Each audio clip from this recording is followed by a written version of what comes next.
Hi friends, welcome to FH kitchen. ఈరోజు మనం తయారు చేసుకోబోయే రెసిపీ గోబీ 65 అండి. గోబీ 65 ఎలా తయారు చేసుకోవాలి, దీనికి కావాల్సిన పదార్థాలు నేను ముందుగా క్యాలీఫ్లవర్ని ఇలా కట్ చేసేసుకున్నానండి. ఎక్కువ లావు లేకుండా ఎక్కువ సన్నగా కాకుండా వీటిని కొద్దిగా ఉప్పు నీళ్ళలో నానబెట్టుకున్నానండి. ఏమైనా చిన్న చిన్న పురుగులు అలాంటివి ఉంటే అన్నీ బయటకు వచ్చేస్తాయి. కార్న్ఫ్లోర్ అండి, ఇది నేను 2 టమాటాలు 2 ఉల్లిపాయ ముక్కలు వేసి మిక్సీకి అయితే పట్టేసుకున్నానండి. అల్లం వెల్లుల్లి మసాలా, బేకింగ్ పౌడర్, తెల్ల నువ్వులు, ఉప్పు, కారం, గరం మసాలా, అలానే జీలకర్ర కొద్దిగా కస్తూరి మేథి అండి. దీన్ని కడిగి చిన్నగా పీసెస్ చేసి పెట్టేసుకున్నాను. అలానే కొత్తిమీర, చిన్నగా కట్ చేసిన కరివేపాకండి. ముందుగా మనము ఇందులోకి వీటన్నింటిని వేసేసుకుందాం. అలానే కస్తూరి మేథి, కొత్తిమీర,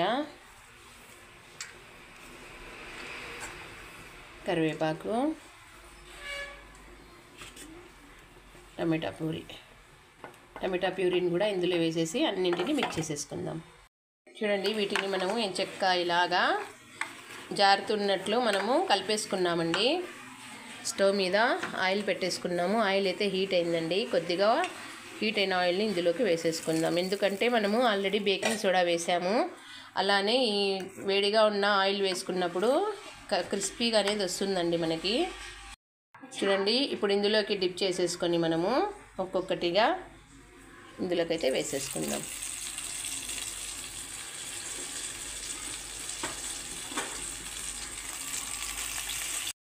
చూడండి, వేసిన వెంటనే మనము దీన్ని అయితే తిప్పకూడదు. ఇలాగా మెల్లగా తిప్పుతామండి, సరిపోతుంది.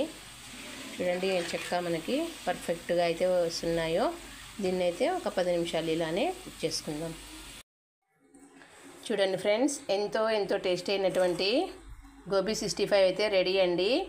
తినండి, ఆరోగ్యంగా ఉండండి. నా ఛానల్ని లైక్ చేయండి, షేర్ చేయండి. మరిన్ని వీడియోస్ కోసం నా ఛానల్ని అందరూ దయచేసి సబ్స్క్రైబ్ చేసుకోండి. చూడండి, ఎంత క్రిస్పీగా అయితే ఉందో మనకి. చూడండి, ఎంత పర్ఫెక్ట్గా క్యాలీఫ్లవర్ అయితే ఉడికిందో, అలాగే క్రిస్పీ కూడా ఉందండి.